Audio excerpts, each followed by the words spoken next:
Take a no-nonsense former Shylock, cutthroat music execs, and a ruthless battle for the talents of one singer, and put them in a wacky comedy full of quotable lines and visual gags in a sequel to a movie heralded as one of those rare feats. A movie that's as good as the book. Did lightning strike twice? Find out as we prove to you that Be Cool is not that bad.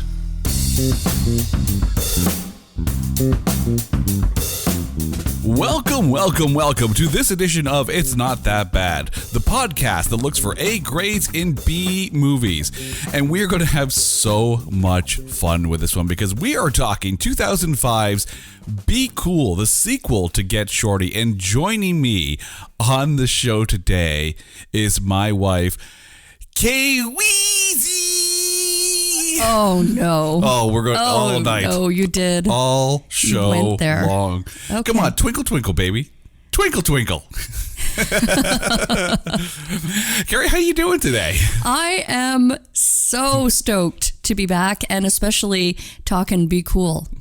Now, as we were preparing for this, we were a little shocked at just how lowly rated this is because it is such a fun film. And we're going to get to the tomato meter in a second.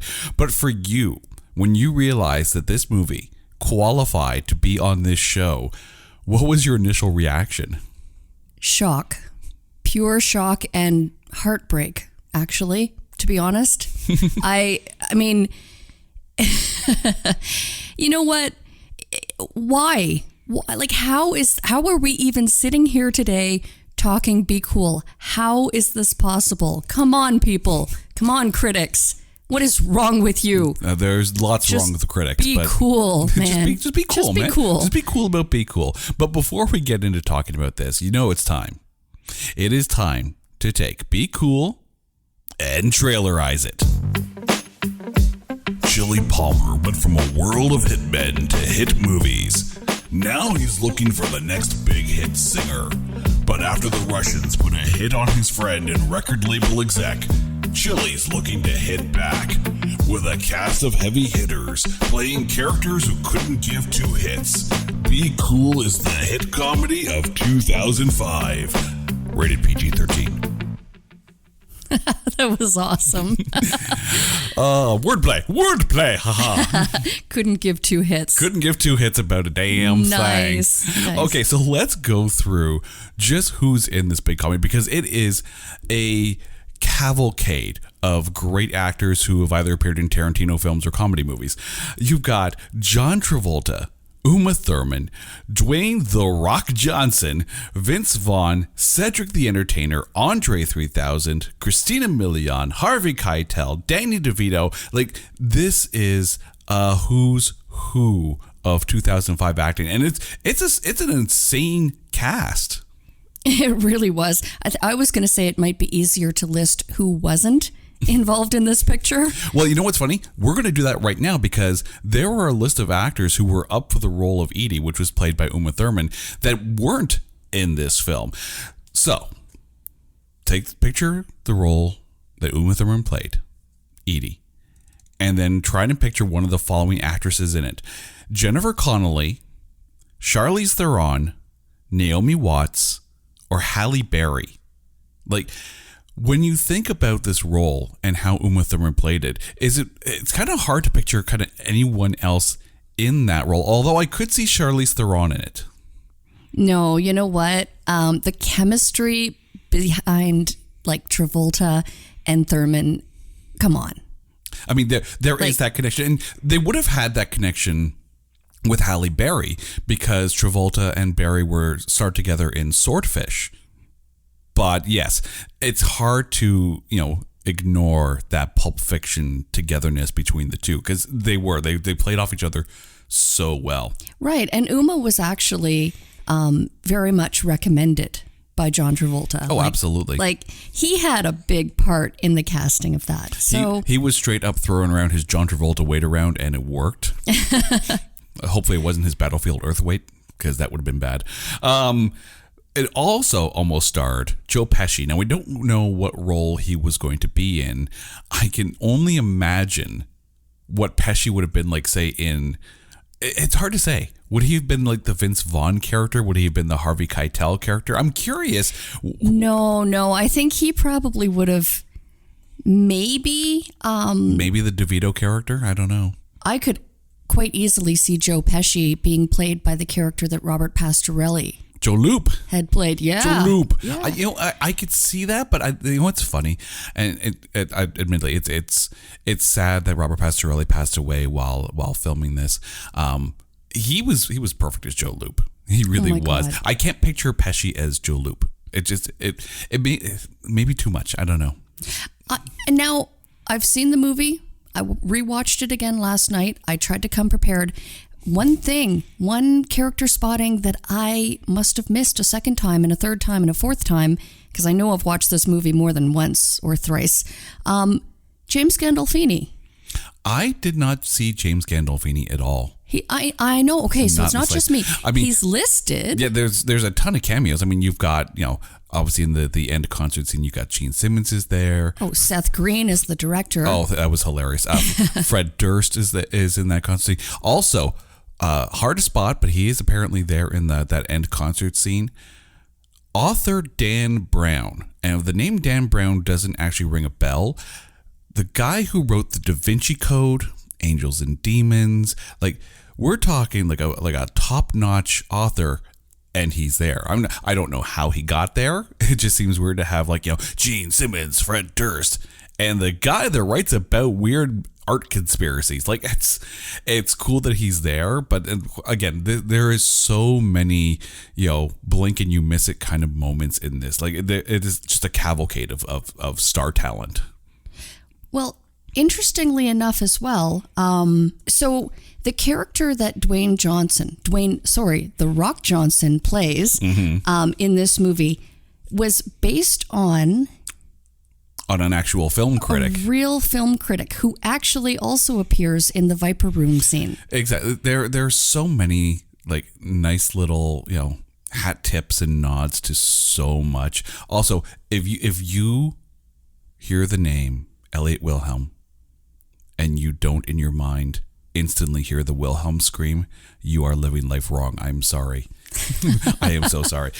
It was directed by F. Gary Gray.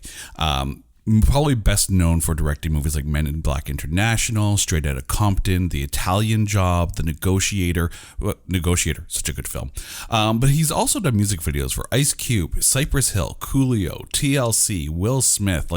We're talking a very accomplished director. And for a movie that's based on trying to get into the music industry, it's kind of cool that, you have F. Gary Gray, who is a noted, music video director, to be able to take, to kind of take the reins. But I find it funny because Barry Sonnenfeld directed Get Shorty, the original. And he also directed Men in Black, like the first 3 Men in Black films. So it kind of makes sense for F. Gary Gray to, direct the sequel to a Barry Sonnenfeld film and then eventually direct the sequel to a bunch of Barry Sonnenfeld films. Sonnenfeld almost directed this, but I guess scheduling didn't allow for it. But it was also almost directed by Brett Ratner. And I am so happy that F. Gary Gray was in the director's chair for this, because I have not forgiven Brett Ratner for X-Men The Last Stand. The things that he did to the X-Men franchise were unforgivable. Now, stand down. Stay away from an Elmore Leonard product, okay? Don't be touching my Be Cool, Brett Ratner. Of course, you mentioned it was based on an Elmore Leonard book. Now, he is such a prolific writer, and a lot of his books have been turned into movies. Obviously, we talked about, Get Shorty, Justified, the TV series Out of Sight, which starred Jennifer Lopez, which eventually then spawned into the Karen Sisco TV series, which starred Carla Gugino, Jackie Brown. I know that's one of your favorite Tarantino films. The Big Bounce, 52 Pickup, 310 to Yuma. There is so much Elmore Leonard in the world of movie and television that Elmore Leonard has such a good grasp on what made good content.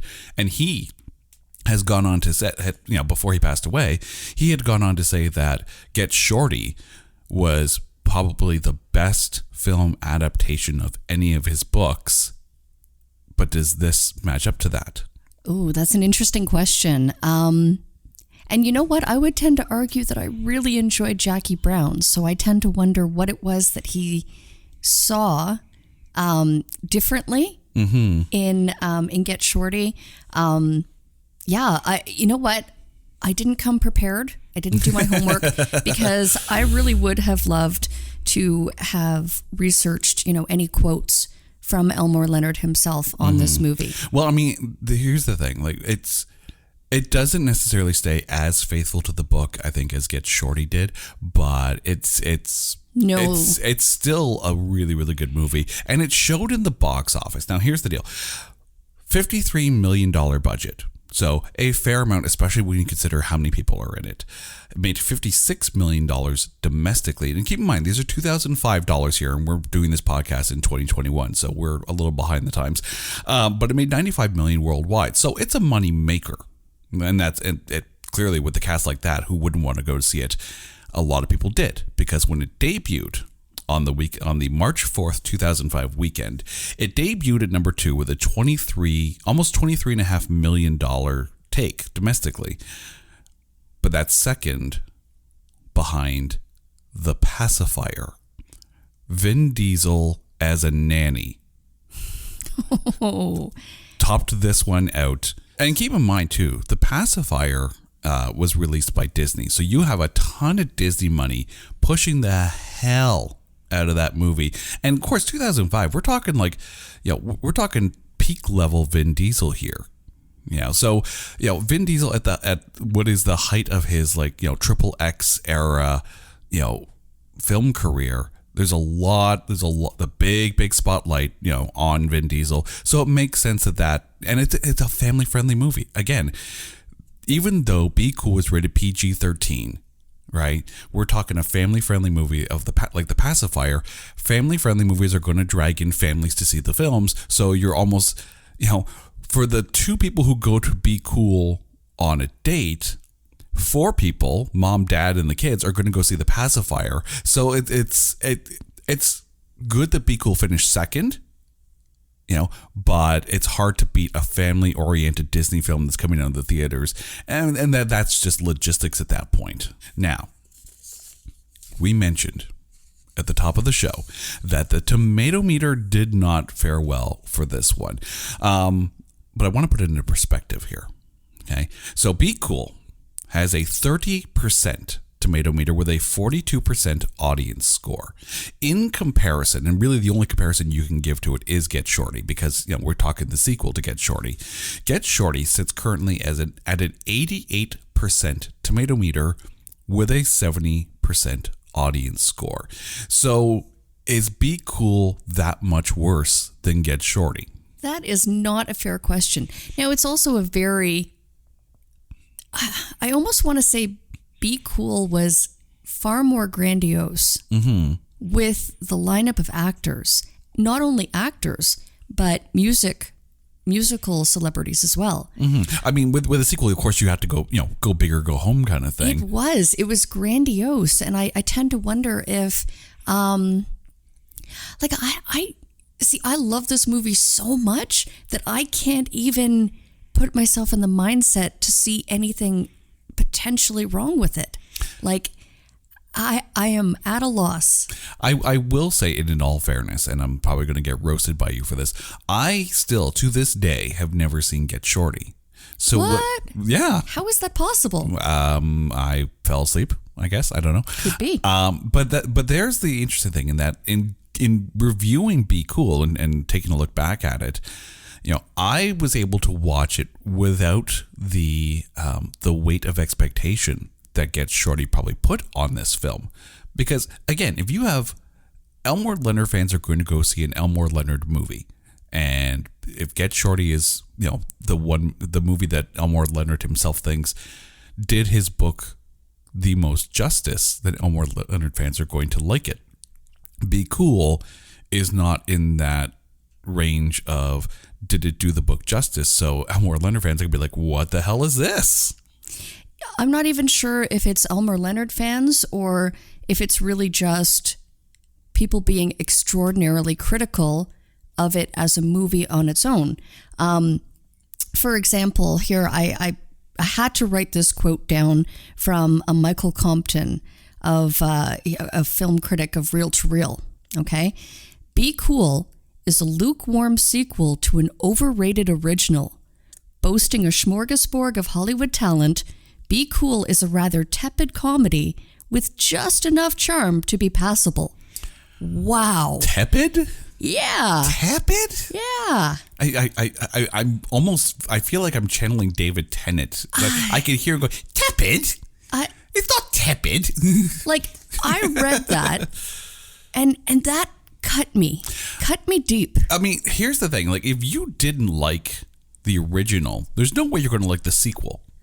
Right? That's just a given, right? Anyone who poo-pooed on the first Star Wars is going to poo-poo on every other Star Wars. That's basically, it's not in Michael Compton's wheelhouse, so A, why are you reviewing the damn film, Michael Compton? But, but he puts his initial bias right out on Front Street, in that if he thought that Get Shorty was overrated, then he's really not going to like Be Cool.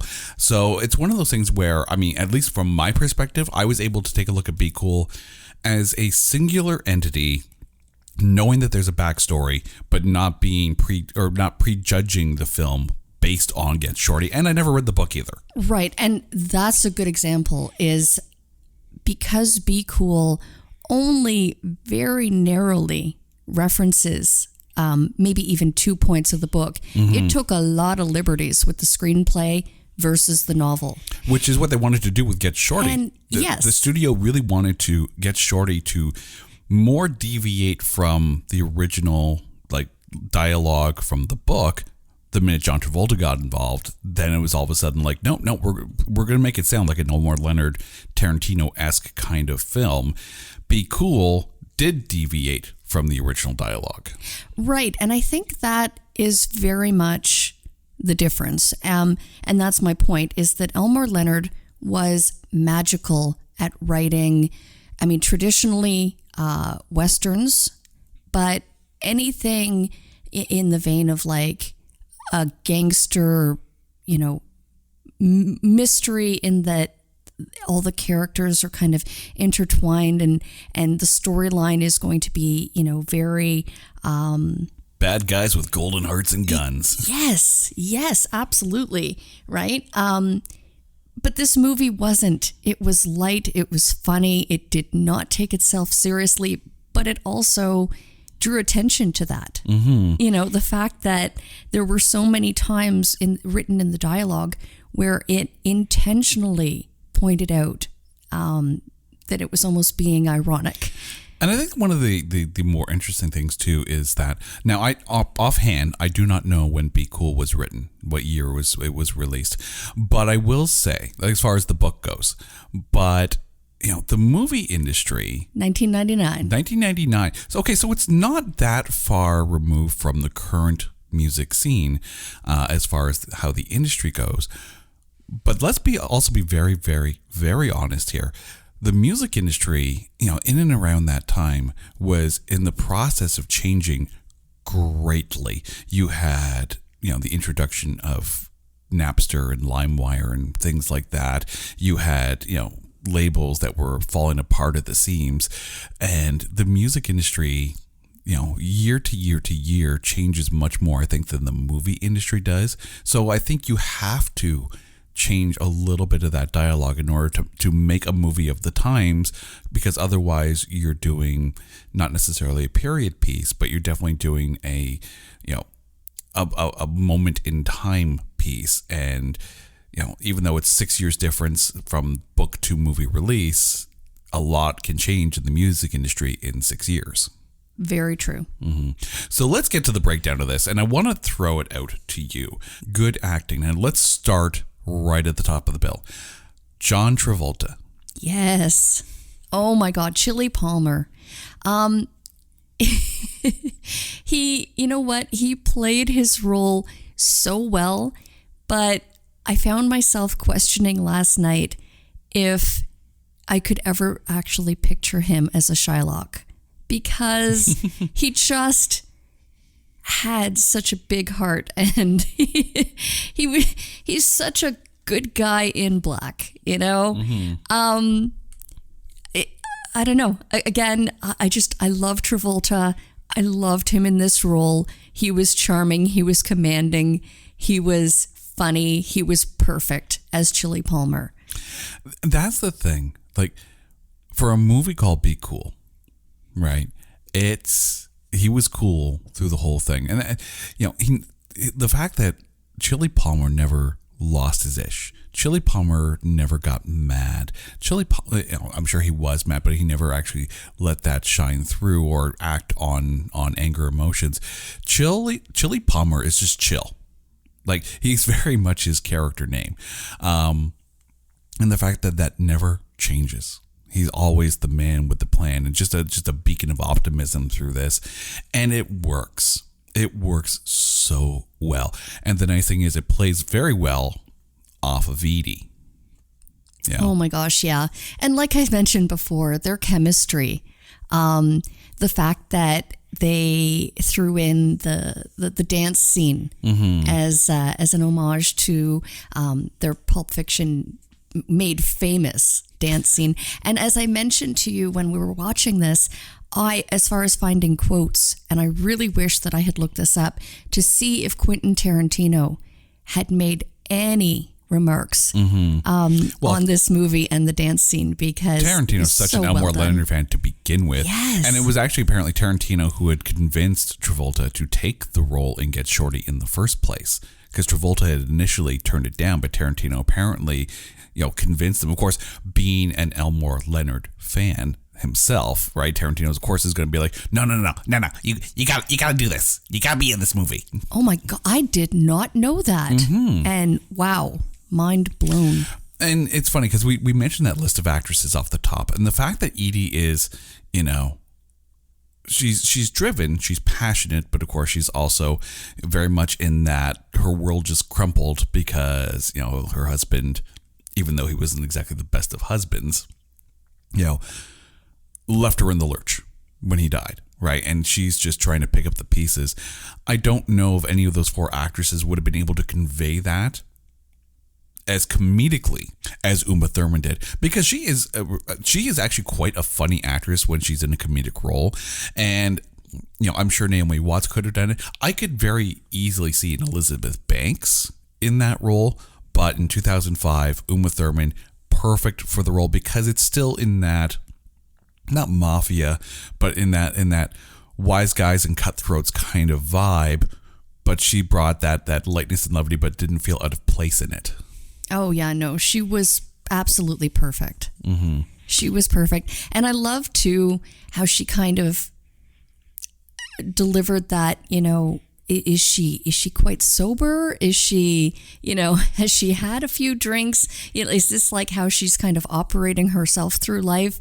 But she played it so well. Like, it was just always, it was kind of subtle and kind of there and alluded to, but I think it gave the character, and it gave there was a depth. It did. It gave it a depth, and almost kind of like you feel so bad for her because she just lost her husband.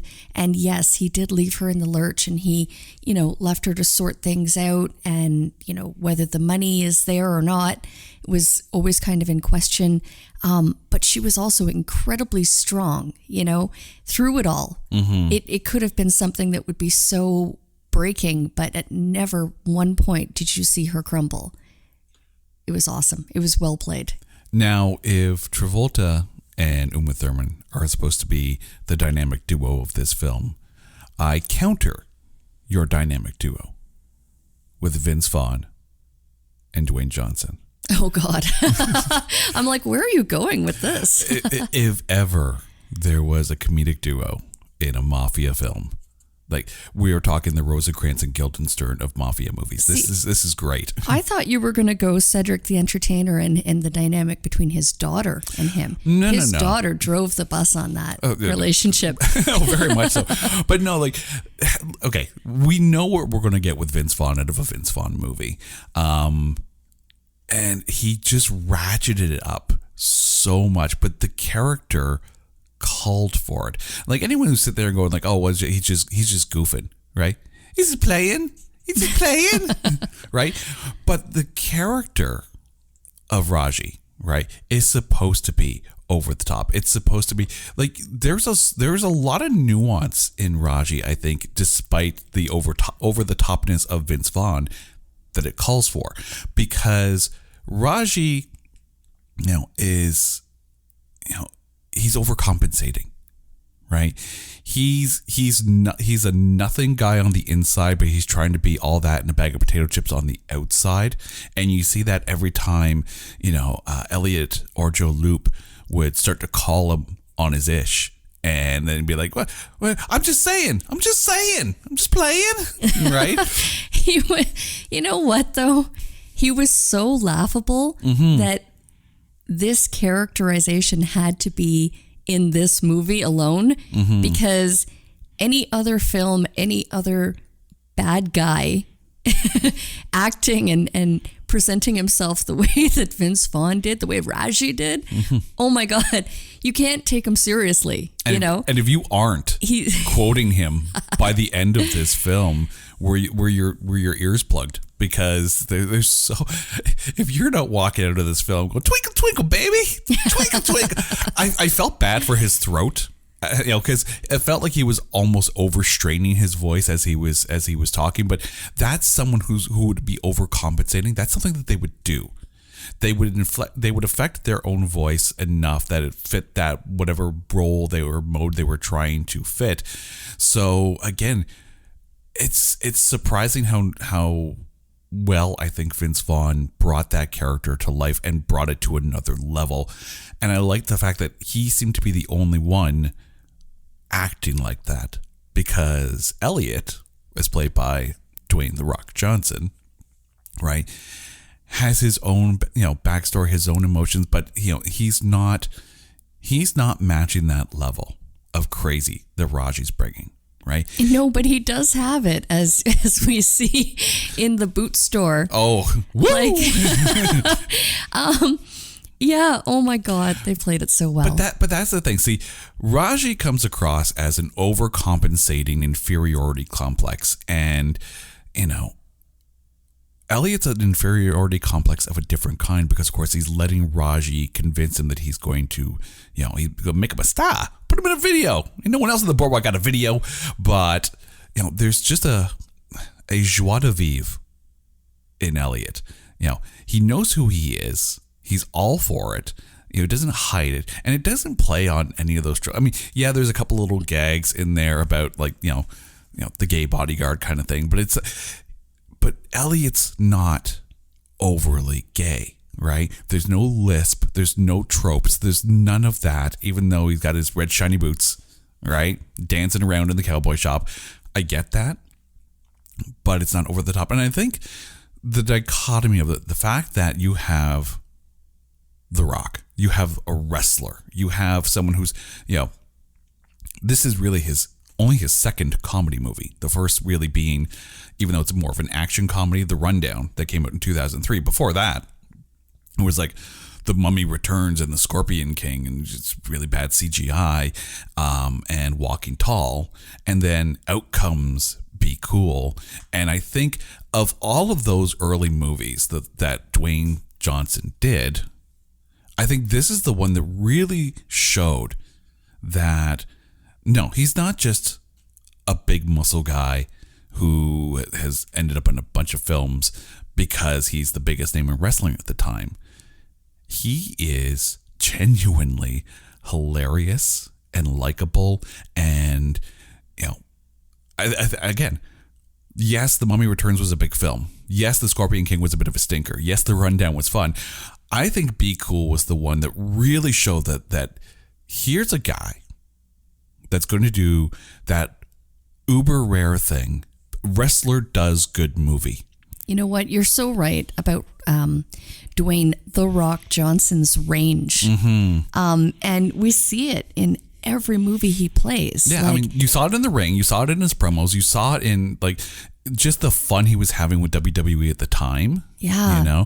and it translates. Yeah, I think he's very funny by nature, and it definitely worked so well. And I think you see that why John Cena's making a name for himself these days, in that he can be fun and he can be funny and he has range, and he's not just a wrestler, he's an actor. And I'm sure you could count on one hand the number of, wrestler-led films that stand out as being really, really good. Dwayne Johnson's going to have a few of them, right? I think John Cena's, you can list a couple there. Yeah, but is he smarter than a 5-year-old? No. A fifth grader, fifth grader. Oh, hold on. I'm barely smarter than a 5-year-old at this point. No, but is he smarter than a 5th grader? I think he's definitely smarter than a 5th grader. The only other time I could sit here and reasonably say that a wrestler put out a phenomenal movie, and I'm going out on a limb here, is Rowdy Roddy Piper. When he put out the movie They Live, there's such that, I mean, that's a cult classic. Right, it doesn't look like much of a film when you see like the trailer, and it's very much an 80s film, but it's there is so much more to They Live, and Rowdy Roddy Piper is actually a ton of fun in that. But I think the list kind of ends there, because Hulk Hogan? No. No. The only time Wrong. Someone on the internet is wrong. Right now it's my wife.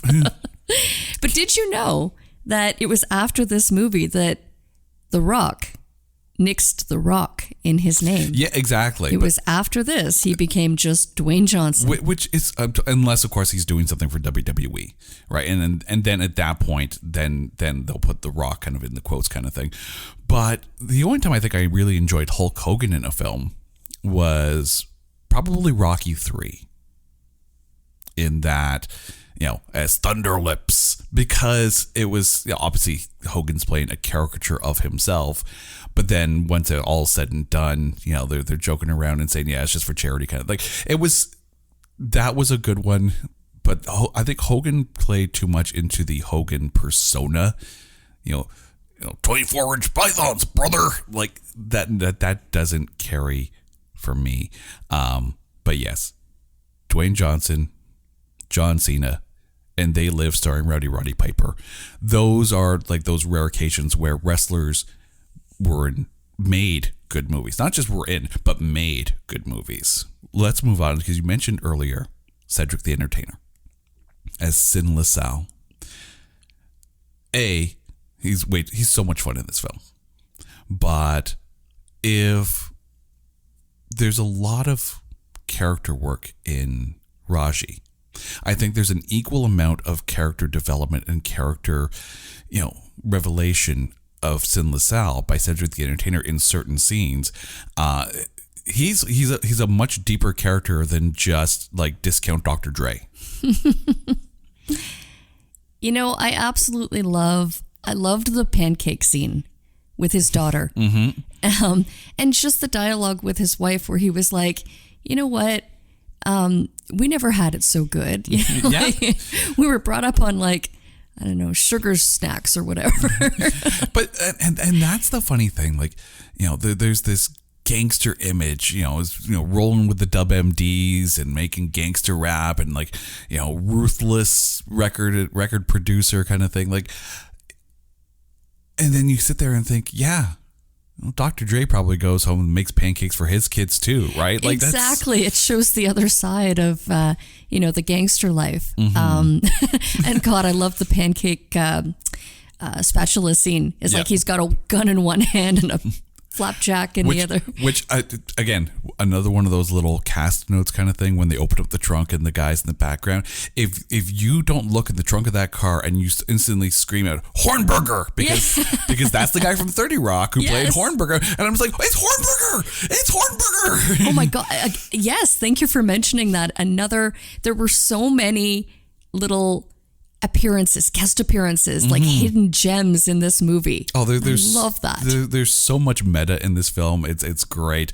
One of the things, though, was this monologue that he did when they were in Nick Carr's office, right? Pointing the gun and going on about this whole our people gave so much to culture and all this kind of stuff. That monologue, it's not in the book. It wasn't in the early drafts of the script, right? And as we were watching this, I'm like, oh my God, this is why Tarantino loves Elmore Leonard so much, because it felt like a Tarantino moment.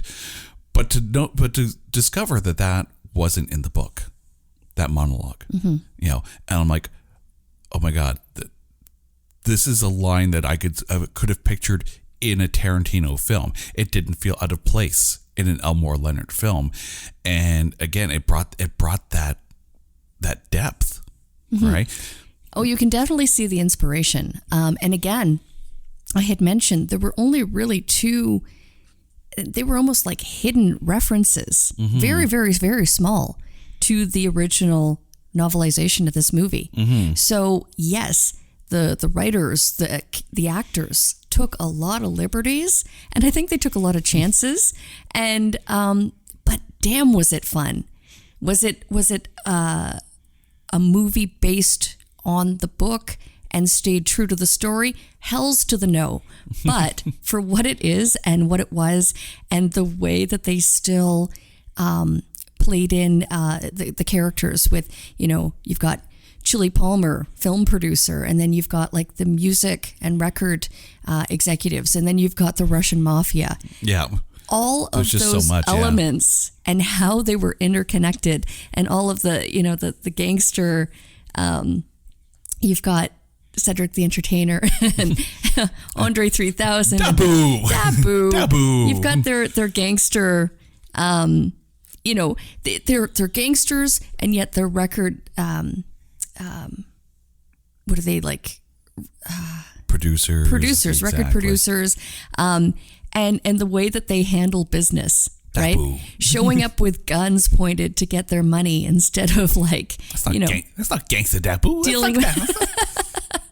Dealing with how things, would normally be done in the real world.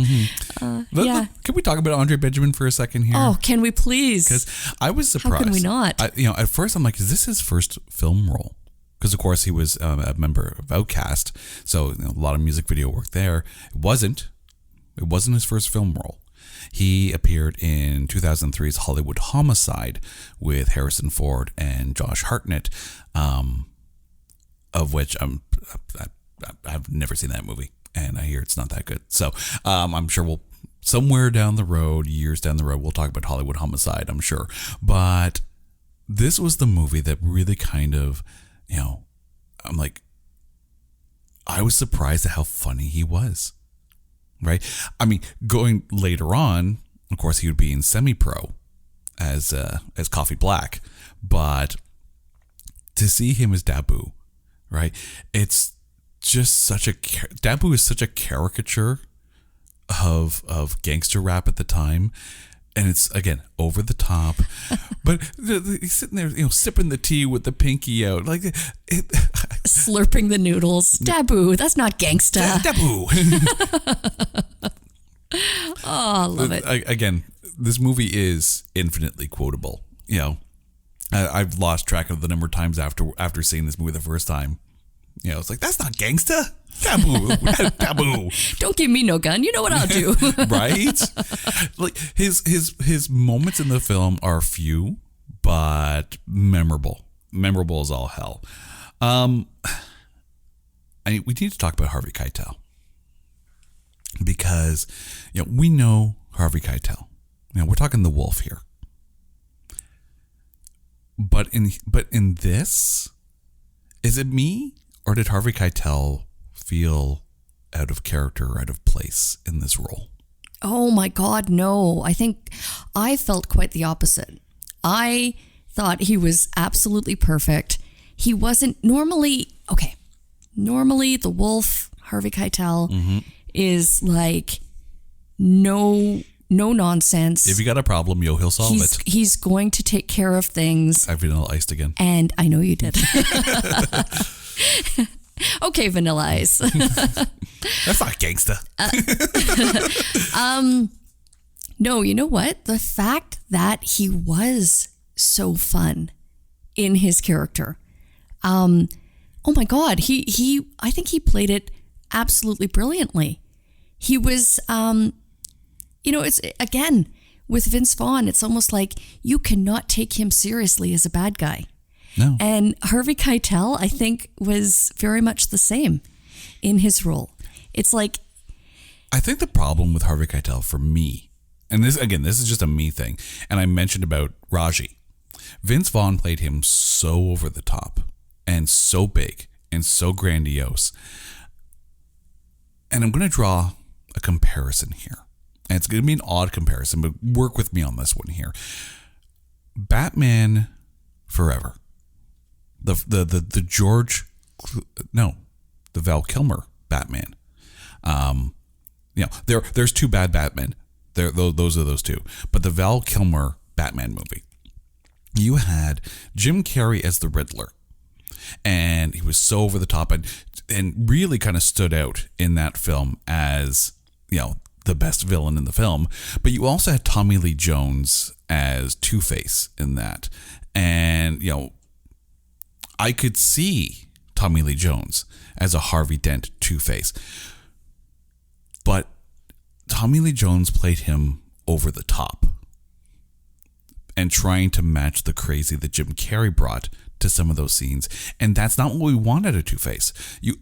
There can be too much crazy on the screen at the same time. And it doesn't work. That's why, I recognize the Batman and Robin, the George Clooney one, is arguably the worst Batman to ever Batman on screen. But the saving grace in that one, coincidentally, is Uma Thurman as Poison Ivy, because she played it sexy and sultry and calculated and cool, and let Arnold Schwarzenegger just drop all the bad Arnie lines, but they played well off each other. When you have two people trying to out-crazy each other and one of them is Jim Carrey, the other one's going to lose.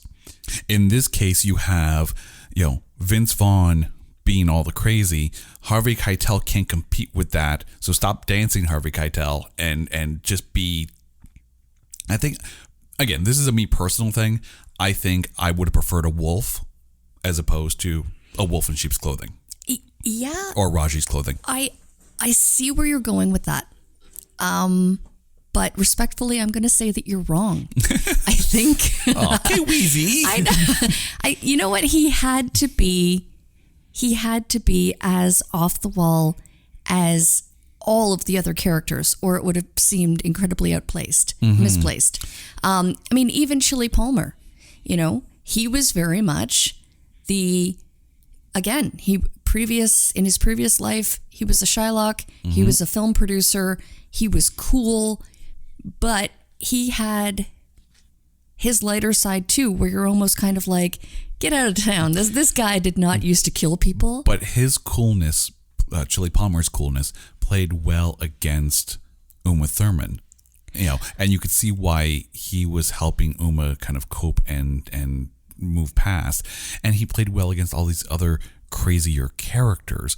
And when in the scenes when Travolta and Keitel are together, that plays well because Keitel gets to bring it up a notch against a calm, cool, demeanored Chili Palmer. When he's dealing with Sin LaSalle in the office, it's fine because Sin LaSalle's bringing a different energy as opposed to Nick Carr. But with Raji, those scenes were a touch much. Yeah, I don't know. I loved him. I thought he did great with it. Again, you almost want to say, what, you're really a bad guy? Come on, really? Just sit down. You're so cute. You're funny. Pat him on the head. Yeah, Send him exactly. on his way. Exactly. All of the characters, it's like you can't really take them seriously as a threat. Right. And I think that's why it was so important, is that Linda Moon was under contract with this record label, right? Headed up by Harvey Keitel. And you know what? it's almost kind of like, yeah, okay, you're funny. Yeah. And even the hitman that he hires to take care of Chili Palmer, again, it is a cast of laughable characters, but it's so charming in its humor. I need to point out something here, and it's a subconscious thing, I think, after watching the movie, but when you mentioned Christina Milian's character, Linda Moon, can her character not be introduced or referred to at all without saying Linda Moon? Right? Because, like, we get it. Her name is Linda Moon, but they say Linda Moon so often, you think, is this one word? Right? Because no one says, this is Linda. This is Miss Moon. No, Linda Moon. Every time. What were your thoughts, though, on Christina Milian? Okay, I just have to say and point out that, yes, and when she was introduced at the Aerosmith concert as Linda Moon, I mean, previously she was completely unknown. So for Steven Tyler to introduce Linda Moon, and the crowd goes wild, and it's like, most people at that point, before she was introduced, it's like, who the f*** is that? There's like three people. Who the f*** is Linda Moon? There's three people in the crowd going, oh, she went solo from the Chicks. Yeah, right. Right. Also, how do the Chicks get booked at the Viper Room? Seriously. Connections? I don't know. Do you think Raji's the guy with connections? Raji set it up. I don't know how. It was the baseball bat. It had a certain weight to it. I mean, obviously this character, Linda Moon is not the center of attention in this film, even though she's, the one that everyone's trying to get, right? And I think, by putting someone like a Christina Milian in it, it doesn't overshadow the fact of how many other people are in this film. I think if you put, again, we're talking 2005 here. If you put a Mariah Carey in this film, then I think the role's too big, right? If you put, I think 2005, you put Christina Aguilera in this role, and I think the role's too big. I think Christina Milian is a perfect fit on an ensemble viewpoint, as opposed to, let's get the biggest singer out there and put him in. I don't know. I could have seen maybe a Lady Gaga. And I'm trying to think back to 2005 and where she was in her career at that point. I mean, because she would have just been starting out, if I'm not mistaken. Possibly.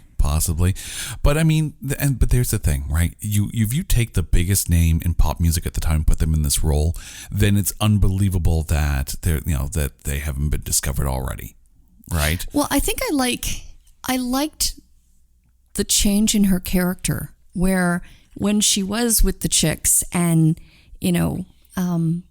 playing at what seemed to be like a strip club, was it? I don't know. That's the Viper Room. The Viper Room.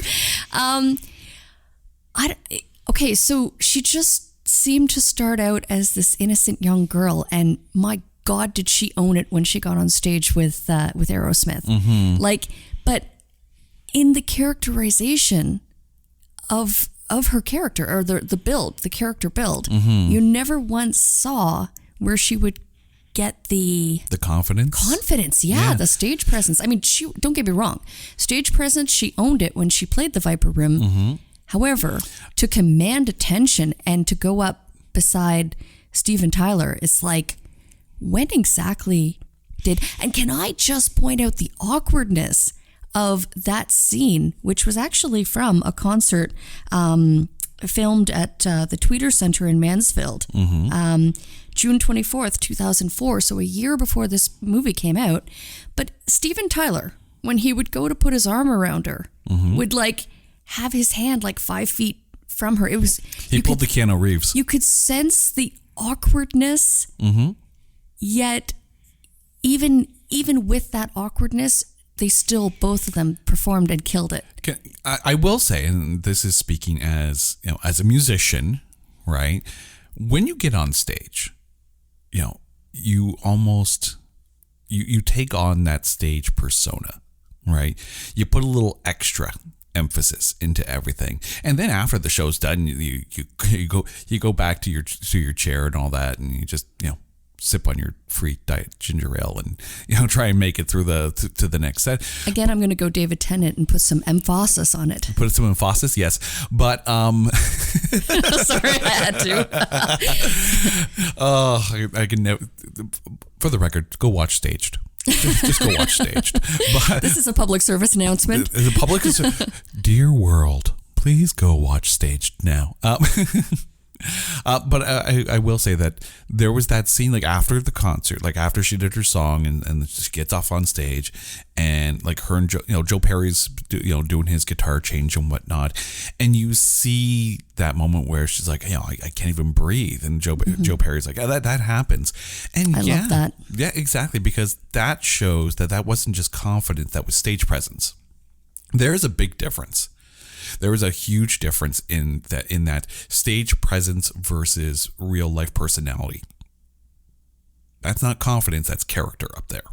So when you see these, rock stars, know that afterwards they're going to get off on stage, play their match 3 puzzle games on their phone, and then go home and make pancakes for their daughters because, never had it so good. Pancakes.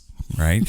but that made sense. I thought she fit in well in the ensemble and didn't overshadow the ensemble, because then it would have felt like, oh, it's a star piece for them and it's not an ensemble comedy. Mm-hmm. Agreed. Mm-hmm. One of the things I did like about this film as well is that the director, F. Gary Gray, despite some of the reservations that he had about making this a PG-13 film, the entire vibe of the movie was that it's almost like he encouraged everyone to just have fun. Like, it felt like everyone was just having a good time together. It felt like a fun production to be on. And oh my God, if the post-credits scenes said anything about the fun had on set. Dance party! The dance parties, right? Mm-hmm. Like, and whether it was staged or whether it was like just filmed along the making of this, it looked so much fun. Mm-hmm.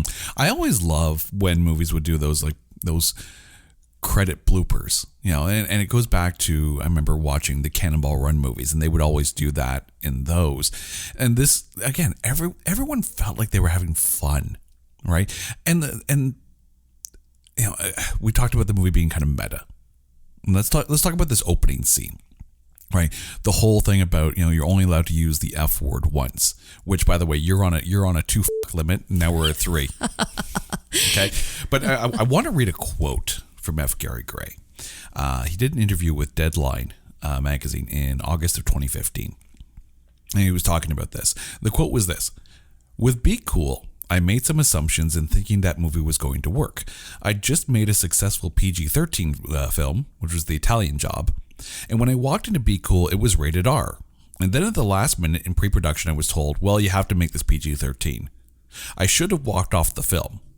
This was a movie about shylocks and gangster rappers, and if you can't make that world edgy, you probably shouldn't do it. I walked in thinking I was going to make one movie, and then it changed. Maybe it was arrogant of me to think because I had success in this realm of PG-13, I could make that work." Wow. Okay, again, that is so counterintuitive to how I saw the final product. Mm-hmm. And I am so grateful, F. Gary Gray, that you stayed with it, because the book itself, and again, I mentioned the book is completely worlds different. Leave the book as it is, as it's meant to be, with that world, that world of dropping F-bombs and gangsters and, really bad guys, right? And oh my God, be proud that you created something so fun that is family safe. I mean, you've got like gangsters running around with guns out of their back pocket and, tucked into their way low riding underwear. Yeah. Waving to his daughter. Oh God, what was her name? Hi. Tashawn. Hi, Tashawn. Yet their guns are hanging out of their back pockets. As they're threatening Hornberger. Oh, you know what? Yes, I love that it didn't take itself too seriously. It was like the complete juxtaposition of The movie knew what it was. Yes. The movie knew that it needed to have a sense of humor because of what it was. I mean, the entire idea that Chili Palmer hates sequels and he's in a sequel. Like, the entire premise of the storyline itself is just pure meta. So I think the fact that F. Gary Gray made the movie meta and just dive right into it, regardless of rating, PG-13, R rating, whatever. I think as far as a box office goes, I think it does work better as a PG-13 film. I think as far as a script goes, the fact that they made fun of the fact that you were only allowed to do so much in a PG-13 film to make it PG-13, and they shot that shot right off the bat. That opening scene set the tone for so much self-knowledge, self-accepting comedy that I think that opening scene was perfectly written, and people make of that as like, well, is this, are these people complaining about the fact that they're making a PG-13 film? Maybe, but it plays.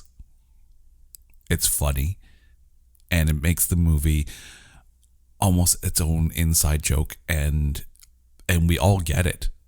It is funny, and it is quotable. And I think as far as directing goes, the actors were handled well, the scenes were handled well, and the flow was handled well.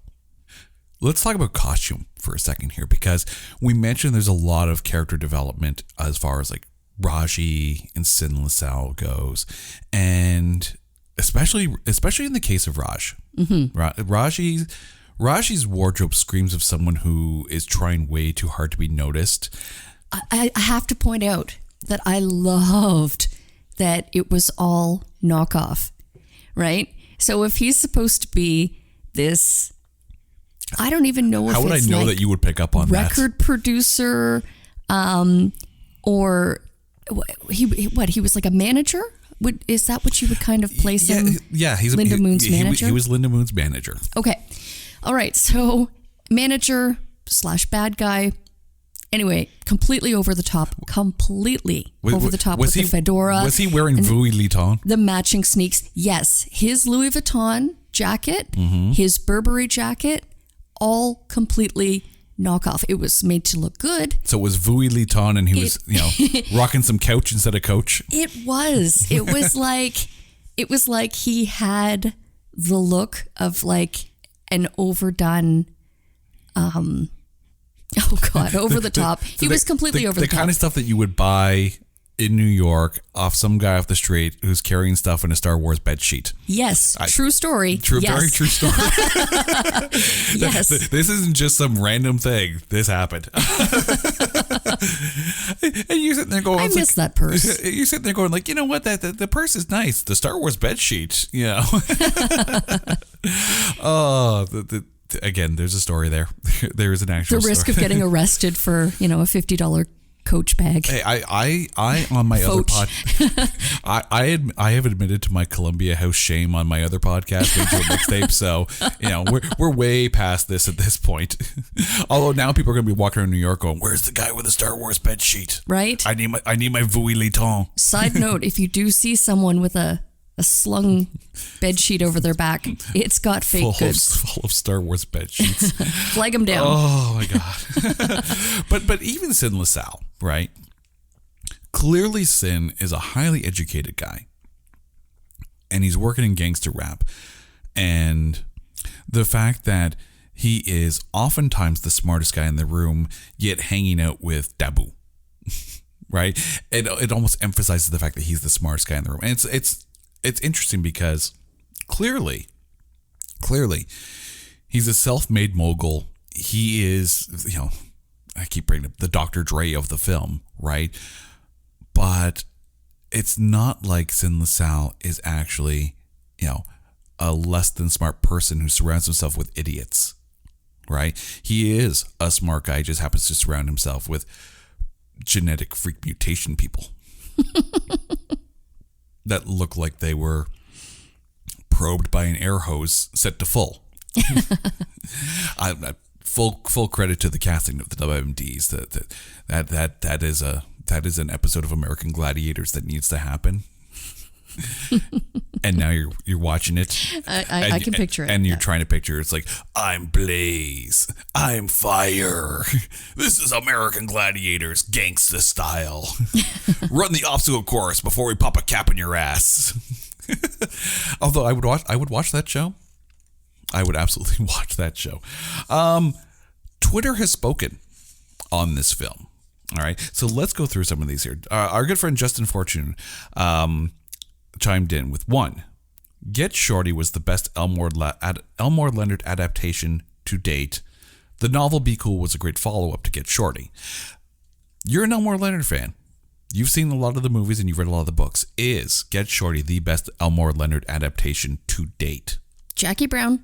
It's interesting. Go check it out if you haven't seen it already. Trust me on this one.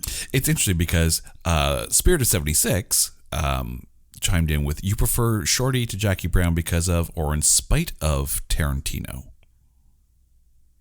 Because let's be honest, Get Shorty is a Barry Sonnenfeld film, right? And Sonnenfeld, works a movie differently than Tarantino does.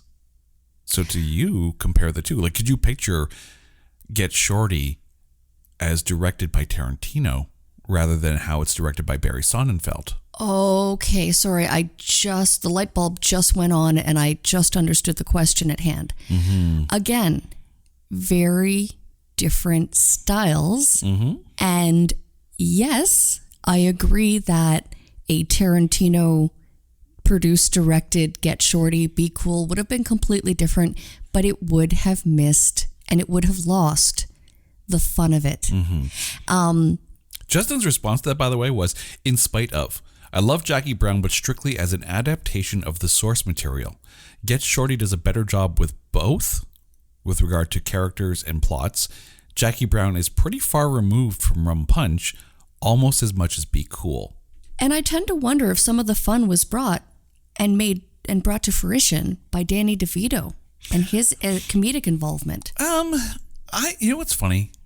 Danny DeVito's character is almost like a throwaway. I mean, I do appreciate the joke that he's being considered to be cast as Johnny Cash in his next project. No. See, here's the thing, and I will forgive you because you have not seen Get Shorty. Okay. He is definitely not a throwaway. You will forgive my transgressions. Yes, I forgive you. I understand your absolute ignorance to the importance of Danny DeVito in this movie. So basically you're sitting there saying, sit down, dumbass, and let me school you. Yes. But that's okay. I've forgiven you already. I will go sit in the corner and do my penance. So, no, but you have to understand that Get Shorty, right? That was Danny DeVito's film. He was in Be Cool almost as that little nod to the fact that this is a sequel. So he was far more important than you're giving him credit for in Be Cool. Also, too, that DeVito was listed as a producer on this film. And that's where I'm saying that I truly feel like a lot of the fun was maybe inspired and brought from Danny DeVito, and that's kind of my point I'm trying to make. It is possible. Another point from Justin Fortune here. The movie is flat because it constantly has to remind you that it's a sequel. And again, I never saw Get Shorty. So, I mean, me personally, I was able to disassociate the fact that it's a sequel. I just was able to list this as backstory in comparison to. But that was the running joke of it, though. It is. The fact that Chili Palmer hates sequels made the sequel even funnier unto itself. Yes, and I mean the everything, right? That they kept drawing back to get Leo in Be Cool. It didn't take itself too seriously, and I really think it was meant to give that light reference or nod back to Get Shorty. Mm-hmm. He also mentions The Rock and Vince Vaughn were hilarious. Fully agree. The Itch Rock radio podcast chimed in with, seems like a good choice. It's not a good movie in terms of storytelling, but it's quotable and very funny. And he follows it up with, taboo. That's not gangsta. Again, fully agree, guys. Absolutely fully agree. This movie is so quotable. So quotable. The hallmark of a good comedy film is if you are walking into the movie and quoting the lines for days. And this is definitely that film. The script is so self-referential. I can't speak today. It's so self-referential, but funny as hell. It's really the Cadillac of sequels. It is the Cadillac of sequels. And of hybrids. Okay, the FJ podcast, who have chimed in before for us. Thank you so much for that, by the way. It's pretty bad. A crass and shallow attempt to rework something that worked better than it should have the first time, without much of the magic that made it so special the first time around. And again, this is one of those things where you're comparing this to, a well-received, well-loved, regardless what your previous critics said about Get Shorty being overrated, is that, when you have something that works so well and it's loved so much and you go back to it, it's hard to sit there. That's why sequels don't do so well for the most part. Again, we've done the whole count on one hand thing. You can probably count on one hand the number of sequels that have surpassed a successful predecessor. Not every sequel can be an Empire Strikes Back. Not every sequel can be a Godfather Part 2.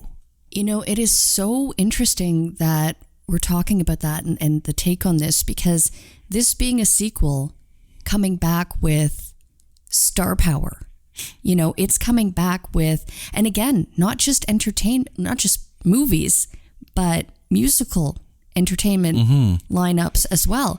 So I am almost shocked that as a sequel, it didn't do better than Get Shorty, in the fact that it came back with, like I said, bigger characters, and to have, Aerosmith involvement, and Andre 3000 and Dwayne The Rock Johnson, to come back with that level of star power and to do so poorly as a sequel, I do find it shocking. I did get a kick out of the Steven Tyler line in the film, where he's talking about, I'm not one of those singers that's had to appear in films.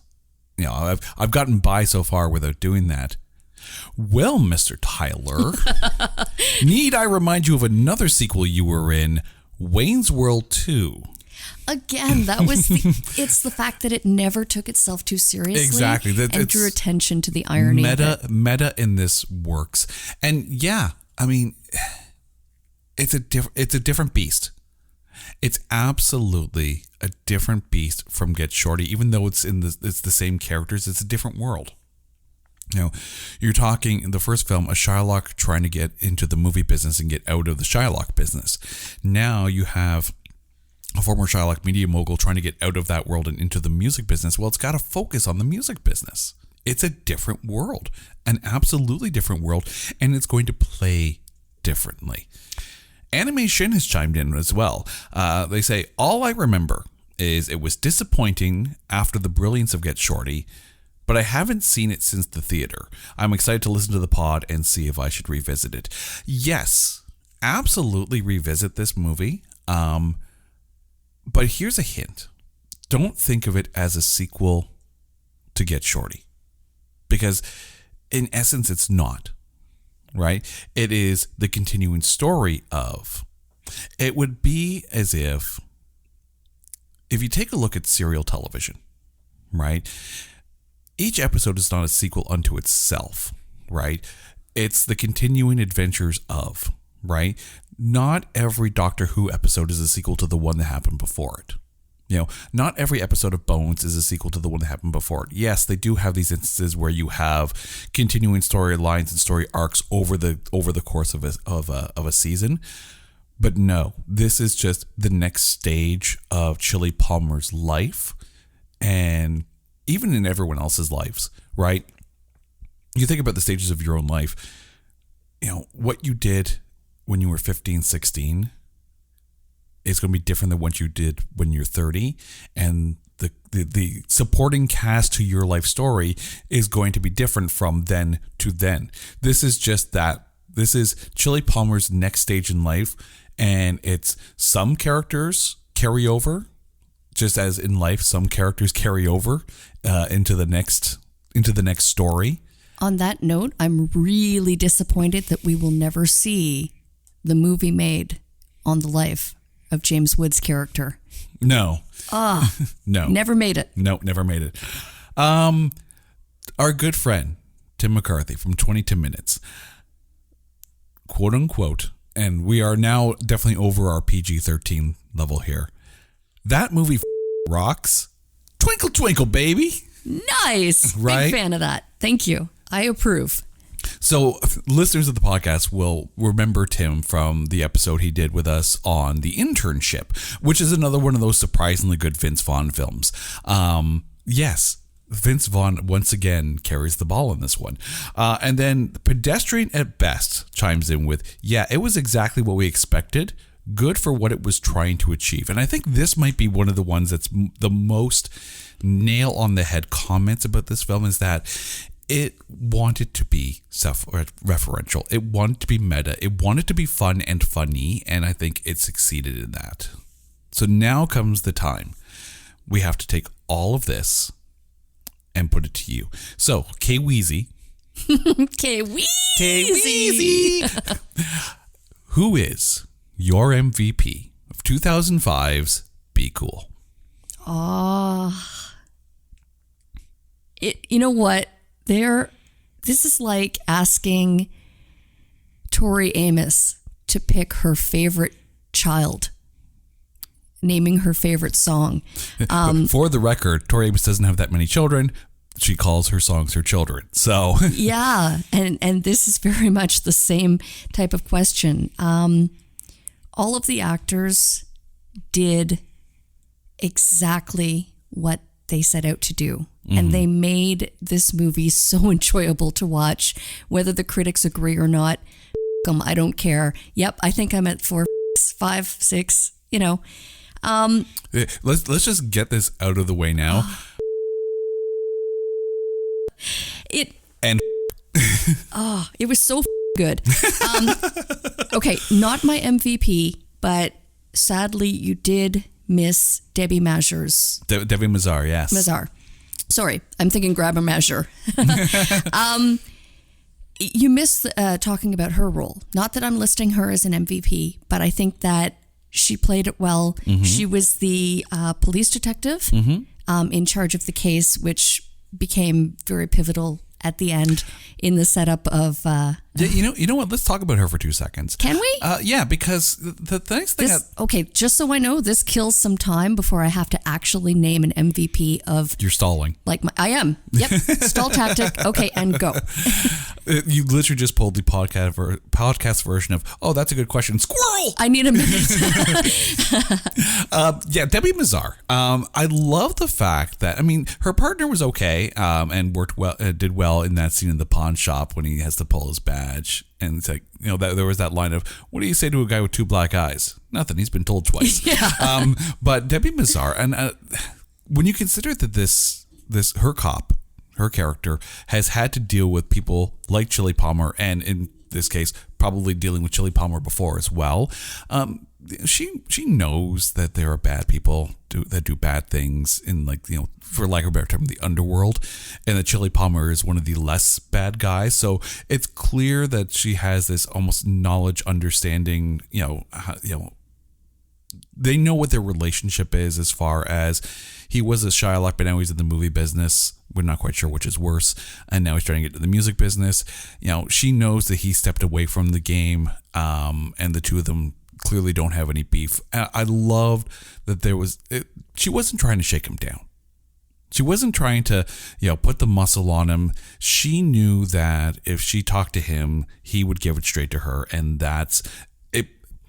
It was a great counterpoint to Travolta in that role.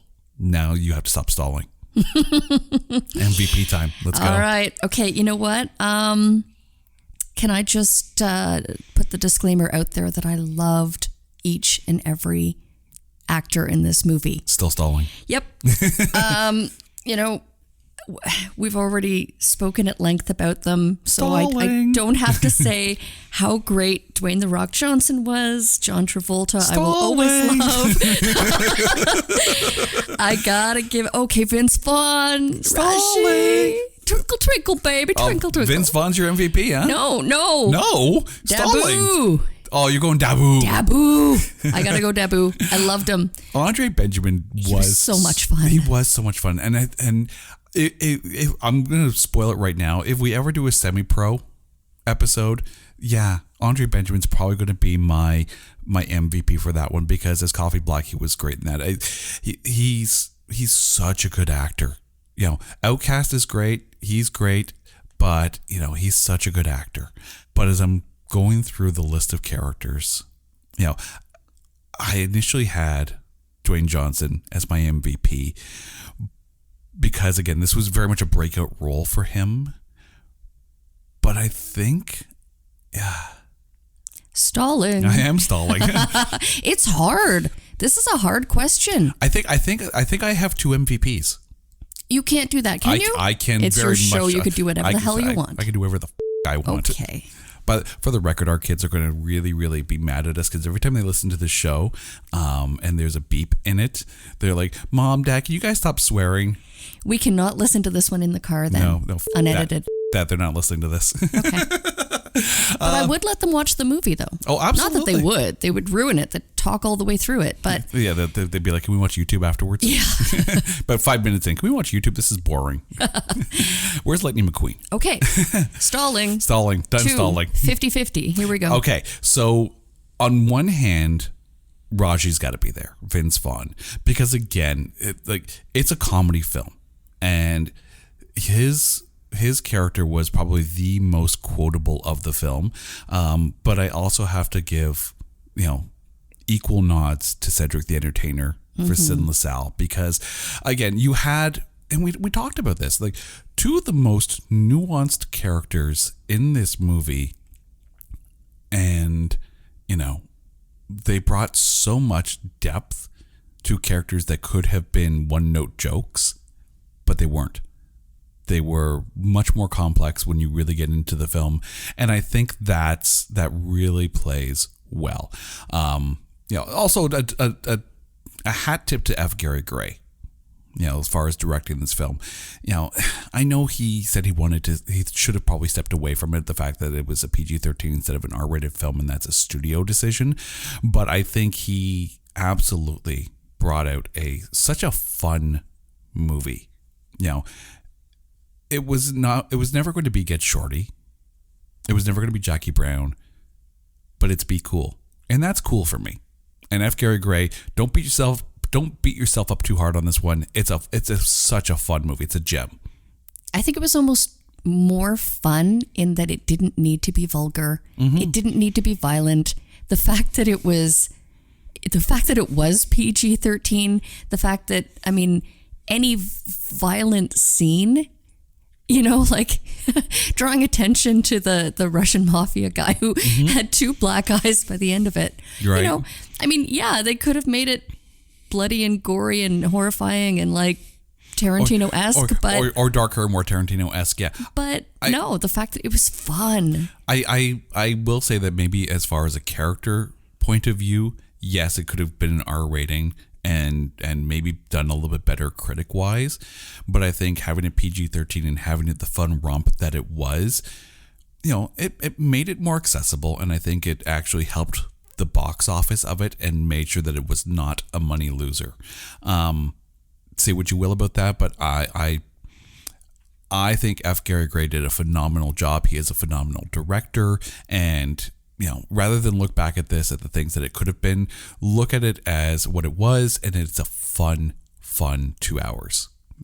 Carrie, thank you so much for joining in on this. K-Weezy! J-Weezy! And to all of our listeners, thank you for listening to this episode of the It's Not That Bad podcast. Now, here's the deal.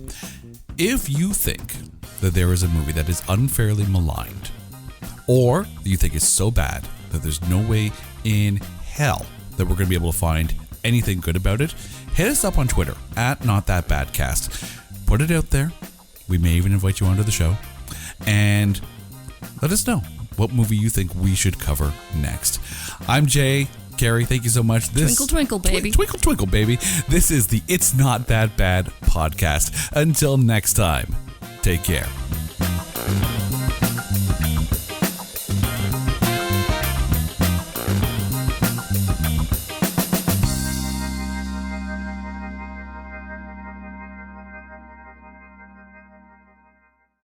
Hey folks, Stefan Shirazi and Renee Richardson here from the Metallica Report. And we are proud members of the Pantheon podcast family, where the best of music and podcasts unite. We've got something pretty cool for you. We're giving away an exclusive Metallica merch package worth over $250. That's a whole lot of Scary Guys, skulls, M72, and other sought-after Metallica swag. And we've made it easy for you to win. Follow and share the Metallica Report, and you're in the game. Go to pantheonpodcast.com/Metallica, enter your email, and hit that button to be entered to win. And just like that, you're eligible for our monthly exclusive Metallica merch package. And guess what, rockers? You can enter every month, so just do it. And while we love our global brothers and sisters, the lawyers won't let us ship outside the U.S.